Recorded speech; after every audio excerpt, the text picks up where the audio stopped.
2 years ago, I bought a smoker house, and here's everything I've done to renovate the kitchen.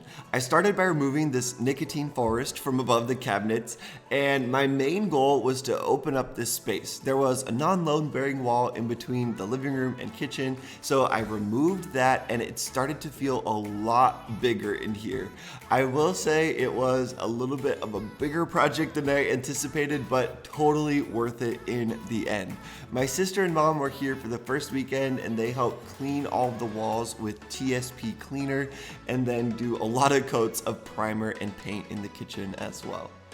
For the most part, demo was pretty easy, except when I removed the stove, I had a little bit of a heart attack because I thought there was a dead mouse. It turns out to be a cat toy. And I also had to disconnect the old security system. And when I did that, this giant megaphone thing started going off in the attic somewhere. So I had to crawl up there, find it, and disconnect it. And it was like literally the middle of the night. My dad flew out for the second weekend of this project to help me remove the rest of the wall. He's done a lot of house renovations before, so it was really helpful having him here.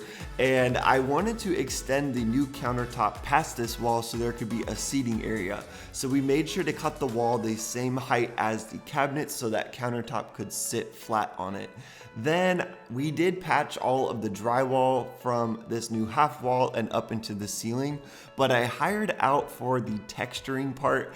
I hadn't done a lot of drywall texture at this point in my DIY journey, so I decided just to hire it out. They took 2 days to get this all textured and fixed, and especially since this involved some patching of the ceiling, I just wanted to make sure it looked right so it would not be obvious that there was a hole here before. In order to save money, I kept the original cabinets but gave them a new coat of paint. I started by cleaning them off. This is the water from just one cabinet. It's so dirty. And then I sanded everything down with 120, then 220 grit sandpaper. I used just some leftover primer from the walls. I probably would use a shellac-based primer if I was doing this again, but I would recommend using a paint sprayer. It makes everything look so much more professional. I decided on the color Ultra Pure White from Behr, and let's pretend that I decided that on the first time that I painted the cabinets, and I didn't do this multiple times, but I sanded 220 grit in between the primer and the cabinet and trimmed enamel that I used for the final coat. And this was a really quick and easy way to give this kitchen a completely new life without having to buy all new cabinets, and I think I spent like $200-ish on this. My favorite upgrade in the kitchen is the new countertops. I was able to remove the old ones and donate them to someone who is actually building a new house from scratch, and then I got new quartz countertops that look like marble. I don't know if you've ever watched someone install counters before, but it was kind of stressful for me. I wasn't the one making all the cuts, but I can't imagine what would happen if you cut the sink in the wrong place or something. So I was definitely glad that I got the pros out here to do this, and I really love that now there's this extra seating area here in the front part of the kitchen. And then I went ahead and finished it off with some black hardware and faucets, and I really love how much brighter and open this kitchen is now. The kitchen was lacking a much needed element of contrast, so I decided to go bold and I installed black tiles for my backsplash. Now, this was my first time tiling anything, and I chose apparently one of the hardest shapes to install, which is hexagons. So if you are tiling for your first time, I would maybe recommend a subway tile or a square or something that's a little bit easier to work with.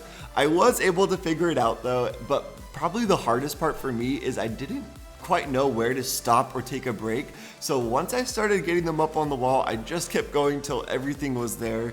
I waited 24 hours before I grouted, and I really love this black backsplash. I think maybe next time I would do a darker colored grout, but I'm still really happy with this as my first tiling job, and I think it adds a much needed little element of contrast to this all white kitchen.